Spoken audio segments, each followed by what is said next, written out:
Et il a été décidé que c'était moi la cause et que j'étais une sorcière. Les charlatans m'ont parlé pendant plus d'une heure pour que j'accepte que je sois une sorcière. Il a crié sur moi sans arrêt. Ils m'ont fait boire 5 litres d'eau avec des herbes dégueulasses.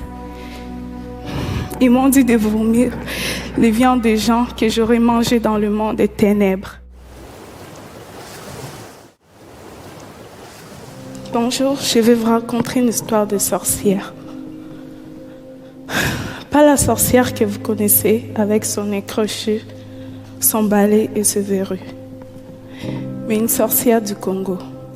Cette sorcière, c'est moi. Et mon histoire, c'est une histoire de courage, de force et de foi. Je suis née en République démocratique du Congo, dans une bonne famille, oui. Quand j'étais petite, mon père était en gérant dans une société de mines de diamants. On vivait dans une grande maison en Bujimaï, dans la province du Kasaï. J'allais à l'école et j'étais heureuse. Ma mère vient d'une famille pauvre. À cause de cela, la famille de mon père n'aimait pas ma mère.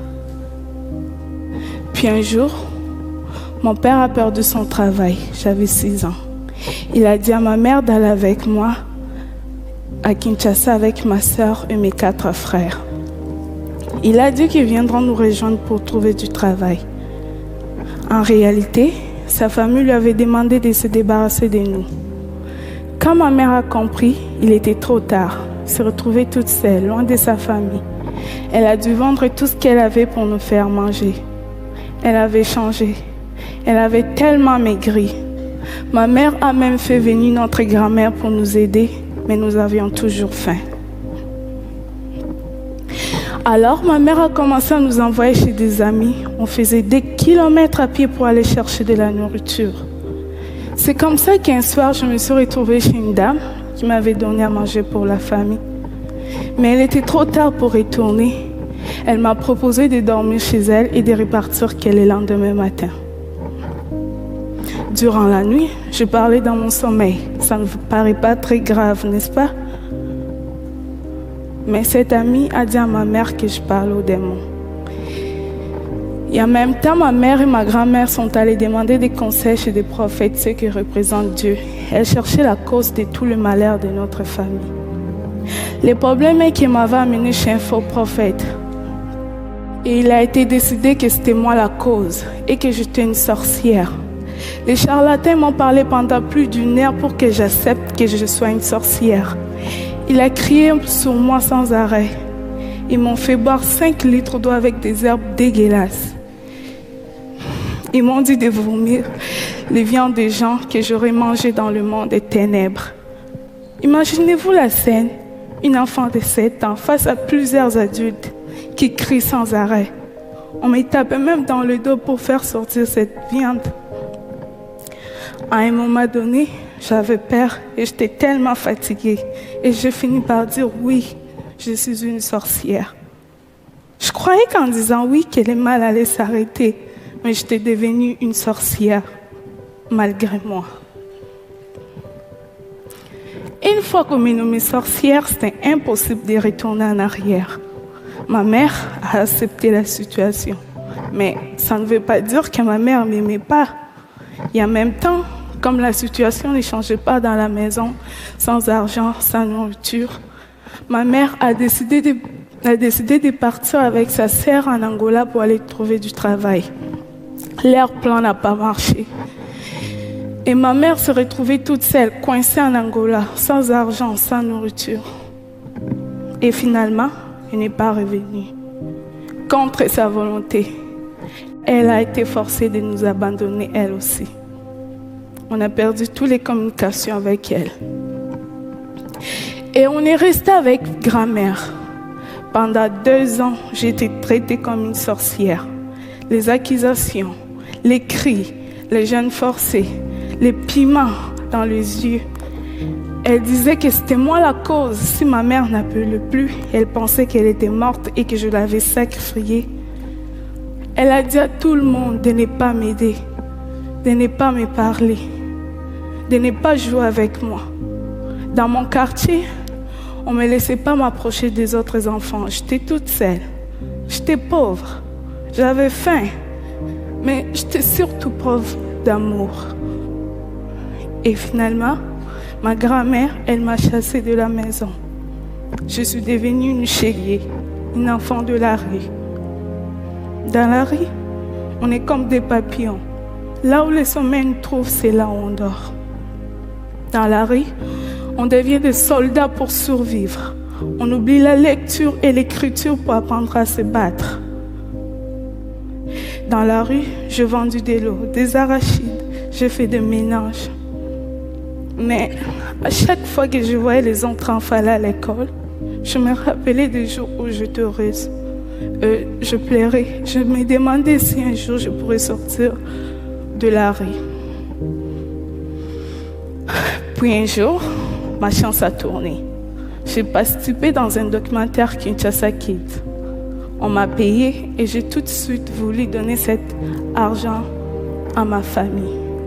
Car même dans la rue, dès que j'avais quelque chose, je passais aller voir ma famille pour leur donner. Ma grand-mère a pris de l'argent, elle m'a encore remis dans la rue. Plus tard, j'ai entendu parler d'un film canadien qui s'est tourné à Kinshasa. La même personne qui s'occupait du casting alors me connaissait, j'ai été invitée au casting. Je me suis retrouvée face au regard des enfants riches qui étaient là en édition. Même si j'avais envie de me sauver à cause de leur regard, je suis restée et j'ai tout donné pour avoir le rôle. Pour moi, c'était une façon de changer ma situation. J'ai eu le rôle principal dans le film. C'était bien cool. La production, ils m'ont mis dans une grande maison, je pourrais manger tous les jours et avoir tout ce que je voulais. Mais malgré tout ce qui se passait, j'étais triste. J'en ai parlé à Kim, le réalisateur. Ma vie était belle, mais mes frères et sœurs, ils étaient toujours dans la misère. Je ne me sentais pas bien quand je mangeais en sachant qu'ils avaient faim. Alors, l'équipe et Kim ont donné de l'argent à ma famille. Et quand l'équipe sont entrés chez eux, ils ne m'ont pas laissé comme ça. Ils ont trouvé une maison d'accueil et ils ont fait en sorte pour que je puisse retourner à l'école. Moi qui en rêvais depuis si longtemps. C'est là où cette histoire des sorcières devient un conte de fées. Le film a eu beaucoup de succès. Je suis passée des rues de Kinshasa au tapis rouge des festivals. J'ai reçu même l'Ours d'argent en 2012 à Berlin. Le film a été même nominé aux Oscars. Et aujourd'hui, j'ai 18 ans et que j'ai reçu 18 prix dans le monde. Les Oscars, c'était cool. Mais pour moi, les plus beaux jours de ma vie, c'est celui pour la première fois. Après des années dans la rue, je suis retournée à l'école. S'il y a des enfants dans la rue, partout dans le monde, c'est souvent parce que les parents n'ont pas eu les droits d'éducation. Comprenez-moi bien, le problème est profond. La pauvreté, c'est ce qui amène le manque d'éducation. Chez moi, envoyer les enfants à l'école, c'est un luxe. Mais sans éducation, on risque de se faire rencontrer n'importe quoi par les autres qui vous disent quoi faire et quoi penser. Ma mère n'était pas bête. C'est elle qui m'a appris comment pardonner et comment avoir confiance en soi-même. Mais elle s'est fait prendre dans un piège. Vous savez tous que l'éducation est importante. Mais comment se fait-il que l'éducation reste ici? Et que l'éducation n'est pas arrivée dans le village de ma mère avant ma naissance? C'est pas cool qu'aujourd'hui, avec tout ce qui existe de technologie et d'idées, que ça ne puisse pas se faire. L'ignorance produit des sorcières. L'ignorance peut tuer.